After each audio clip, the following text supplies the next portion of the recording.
Today, I want to follow up my conversation on how to build wealth using rental properties and even profiting from it.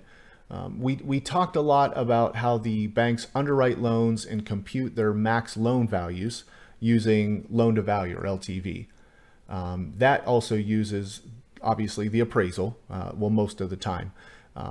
I've found out through the refinance process, doing this dozens of times, that you can actually access more of your equity if you use a private lender as opposed to your own cash. And I'll explain that in the future. But for now, I want to dig deeper to explain the term that I used, that banks use to underwrite loans, which is debt service coverage ratio, or DSCR.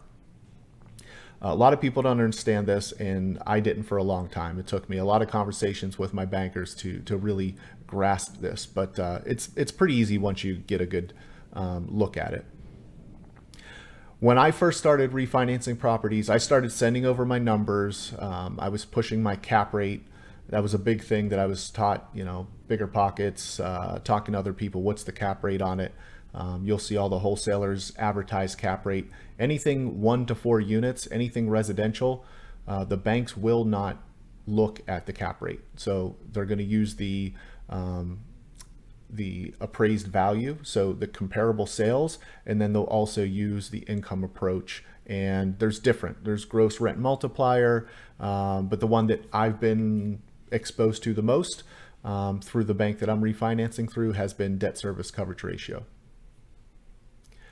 So underwriters have to look at the overall value of the property and what its intended use is. So they have to make sure that you cash flow on this to make sure that their investment in that property is secure. A common underwriting calculation is the DSCR, and I mentioned at least one other, the gross rent multiplier, and there's even more calculations. Again, this is just from my own experience. I showed you some examples on the last video that I'm going to dive back into now, and then I have a couple more to show you. So let me jump into these. Here's some examples that I gave in my last video. These are actual properties with actual rents and mortgage payments. So these are 2 single-family properties. These are 2 duplexes. These are very average rents. None of these are setting the market in any way, shape, or form.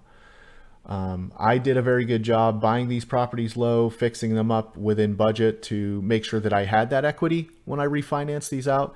So you'll see that the monthly debt service on these are also very strong. So all of these properties cash flow fairly well.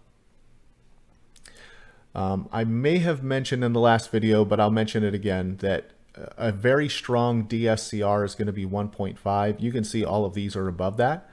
I would say the average in my experience has been, if you can hit 1.25, you should be able to access your requested amount, your requested loan amount, as long as you're under the 80% loan to value. So you got those 2 things fighting you in determining your loan amount. It's going to be the loan to value and now the DSCR. Now, a lot of people ask, why do you buy where you buy? And I just respond, because of math. It's a simple game for me. Again, I want equity so I can acquire a property, an asset, with no money in the deal. I also want cash flow.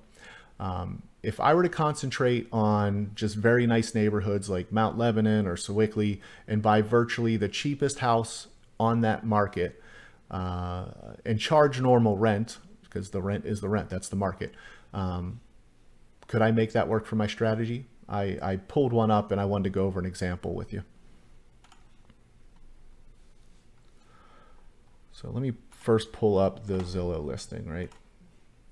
So I went on Zillow, just looked up Mount Lebanon, the 15243 zip code, and I pulled up this one. This one was super nice, be easy to rent. It's a 3-bedroom.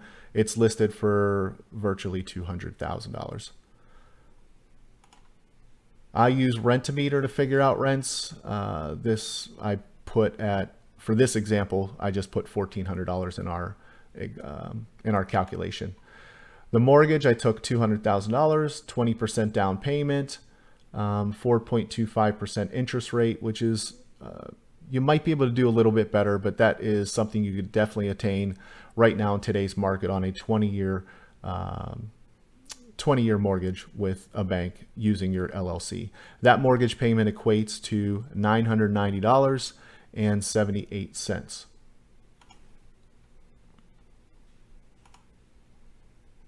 So with those figures in mind, we have $199.9. We have a 20-year mortgage. Here's the loan payment. And this is the annualized debt service. These are our expenses. So this is 8%, which equates to roughly 1 month of vacancy. Your taxes, your insurance, your maintenance. I left out utilities because it's a single family house. Your tenants will pay that. So your annual expenses are going to be roughly $7,136. Rent-a-meter at $1,400 tells us we can get that for a 3-bedroom. So the annualized rent will be $16,800. That gives you a net operating income of $9,664, giving you a DSCR of 0.81. So anything less than 1 is not going to fly. Basically, that is telling you that your net operating income is less than what your actual loan amount will be due for the year. A couple other points. This was assuming that you're just buying a retail house and you're putting 20% down. So keep in mind, you have $40,000 plus closing costs in this deal already, and you're not cash flowing. So all around, this is why a lot of investors won't buy in the nicer neighborhoods.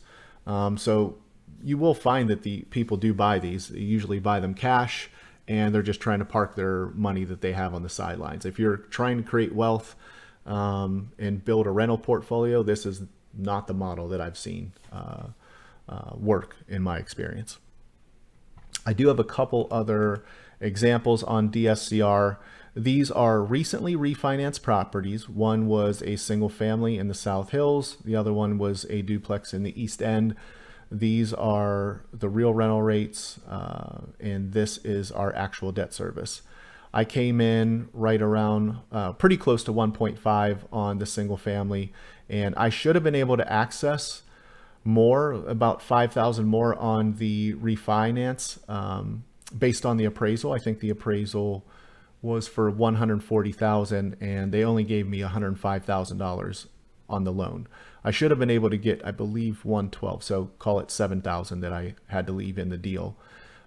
This one appraised for $275,000, but they would only let me take out $195,000 on this to keep the DSCR safe.